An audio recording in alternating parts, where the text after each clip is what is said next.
Hello, I'm Mike Chambers, and I filed bankruptcy myself.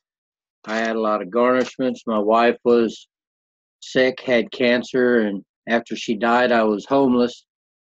And I was garnished at work until they finally got tired of changing my payroll and making it special just for me. So they fired me, and unemployment says that's okay and beat me out of my unemployment. So I finally figured out how to file bankruptcy myself. And I'm making a series of these videos so that you'll understand that you can do it too, and I can help you out. I'm not a lawyer. I'm telling you what's happened in my case when I filed bankruptcy myself. Now, you're going to be getting a lot of these other papers that will be coming in the mail even after you file bankruptcy. And this is an example of a Verizon wireless bill that started off being like $300 or something. It's been bought and sold a whole bunch of different times to different people. And this is now a place called Resurgent Capital Services. And, you know, they've got close to $700 on this bill that they say I owe. And if I don't respond to them within 30 days, I acknowledge that this debt is real and I owe it. Now, that's a trick that the people do all the time.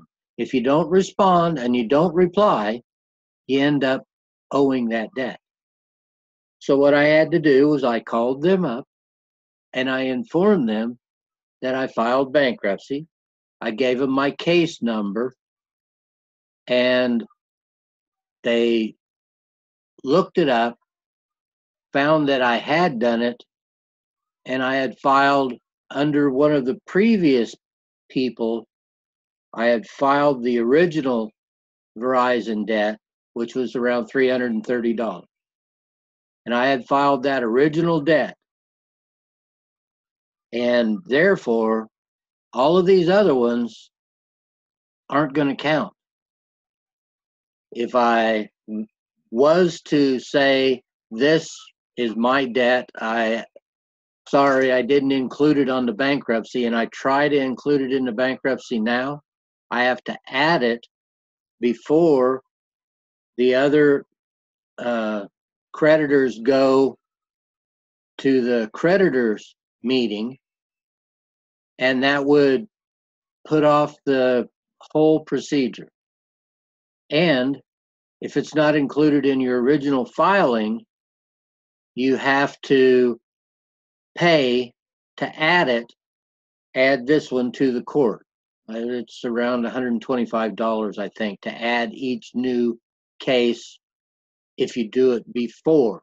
Afterwards, after the meeting of the creditors, I'm not certain what happens then because I haven't had to run into that. I put everything I could find, every debt that I thought somebody said that I owed back to the beginning of time on there. And that's how this one showed up, because this was a almost 17-year-old debt from another state that I didn't receive the bill from these people. I moved. But all these other things kept following me and chasing me, and because I did not reply to them within 30 days, they determined that it was a reasonable debt. And so by calling these people up, now they will no longer respond to me. The original debt will be dismissed, and therefore I don't owe any of these other ones.